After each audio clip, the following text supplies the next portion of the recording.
So Andrew is a creative guy that had all data. I am a data person who has all pictures because I was trying to blend into this environment. So bear with me. I will say I am not a marketer. I am not an advertiser. I have never built a campaign. I have never executed a campaign. So you may say, why is she here? I'm really not qualified to be here, but I think diversity of thought is really important. But I'm a user of technology. I've also built businesses, executed large-scale transformations, and now I'm heading up Northeastern University, Toronto. So for those who don't know, has anyone heard of Northeastern University, Boston? Oh, that's fantastic. So we have a little bit of work to do on the branding. Maybe we can talk after. But I'm 3 months on the job. I'm super excited. So Northeastern is a private university located in Boston. We have been on a trajectory over the last 10 years to really reinvent education. One of the ways we've been doing that is to set up global regional campuses all over the world. So 6 years ago, we opened up Charlotte, North Carolina, right beside Wells Fargo and Bank of America. Then we opened up Silicon Valley, Seattle, and Toronto is our first international location. Soon we will be expanding other locations in Canada, in London, perhaps in the Middle East. I don't know, but the future is very bright for us. So let's take a step back and put some things in perspective. So when Alex kind of gave me the topic, I thought, like, I am a very A-type personality. I did all this Googling because I thought we would talk all about Unilever. So here's a slide, so I'll give you my perspective on this whole Unilever thing. Have you guys been following what's been going on in the news? Who's been following it? Nobody? 2 people? Okay, so I'll tell you a little bit, and then hopefully we can discuss it a little bit more in the panel. So, so for those who don't know, Unilever has threatened to pull all of their digital ads from Facebook and Google. Some of you may know that. And so, like, let's just put things a little bit in perspective from a monetary perspective. So P&G and Unilever spend close to $9 billion each on advertising and marketing a year. 1/3 of that is digital. 70% of that goes to the duopoly. That's Facebook and Google. So that amounts to $2 billion. Now, if you look at Facebook and Google and their total advertising revenue, that's close to $180 billion. So I'm a math major, so 2 over $177 billion, that's like just over 1%. So like my personal perspective is that, you know, it really wouldn't matter if they pulled out because it's kind of a drop in the bucket. But I will leave that to Saqib and Andrew and Graham and Alex and others. That's my opinion. So the bottom line is I think it's all about perspective. You know, I do want to talk about what's sort of driving all of this stuff. And for me, I want to talk about the intersection between technology, ethics, and education, because I think that's really important. So this is a scary picture, but I think you can all agree that algorithms are taking over our lives. But I'm not scared. I'm not scared of algorithms because I think human beings have one thing that's different from machines. We have intellect, we have knowledge, we have critical reasoning skills. That's the main difference. So if you look back in time, you know, what's happened over the last 1,000 years. So humans, you know, we were farmers. We were doing things in a very manual way. And then machines entered into the picture. Machines could do things in a faster and stronger and more efficient way.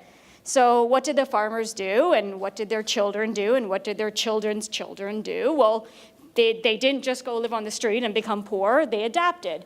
They worked in factories. They became office workers. Because again, humans have this incredible ability to adapt and learn. And then if you look at what's been going on in the last sort of 20 to 30 years, well, in these kind of office jobs, you've had computers come in, and computers have changed the way accountants do work. They've changed the way call centers operate. They've changed the way secretaries operate. So, you know, it's not all doom and gloom, however, because technology has come in, but humans, we've actually increased our standard of living. We've actually grown economically, right? But I would say the one thing that's different is the rate of change, right? Cycles have become shorter. So it's no longer taking 100 or 1,000 years for technology to come up the curve. It's now taking 5 years and 2 years and 10 minutes in some cases. And so that can be a little bit scary. And so the question is, you know, what's next, right? before we were talking about office workers, now we're talking about surgeons. Before we were talking about secretaries, and now we're talking about machines who can build cars, and then machines who can drive cars. So I think the lines between the human work and the computer work are really being blurred, and a lot of the decisions, quite frankly, are falling on the algorithms. But who's responsible for that? Who is responsible for that decision? Is it the platform providers? Is it the marketing agencies? Is it the content, the platform owners? I mean, I don't know. I think it's everyone. So, at Northeastern, we believe that educators have a clear role to play. So when you look at education historically, it's been the technology has been one track, and sort of the humanities has been another track. So we firmly believe that the two need to work together and sort of dance in a very symbiotic way. Oh, sorry, wrong way. And so I want to just spend 2 minutes talking about our president. If you haven't read his book, I don't know if any of you have, it's on the Globe and Mail bestseller list right now. You should pick it up. It's been written up in Forbes, the Wall Street Journal, and a bunch of other publications. And this is the president of Northeastern, President Ayoun, introduces this concept of humanics. Humanics, he says, is made of 3 different literacies. Tech literacy, which is essentially the ability to understand machines and technology. Data literacy, the ability to understand data, and then human literacy, the ability for humans to connect with each other.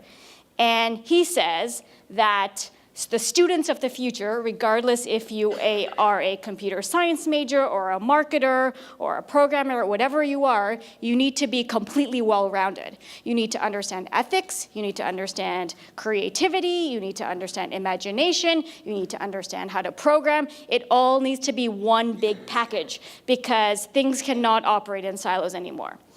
And so, at Northeastern, and I don't want to make a big pitch for Northeastern, but I want to tell you an example of one program that we have that I think is, very unique. It's called CS Align.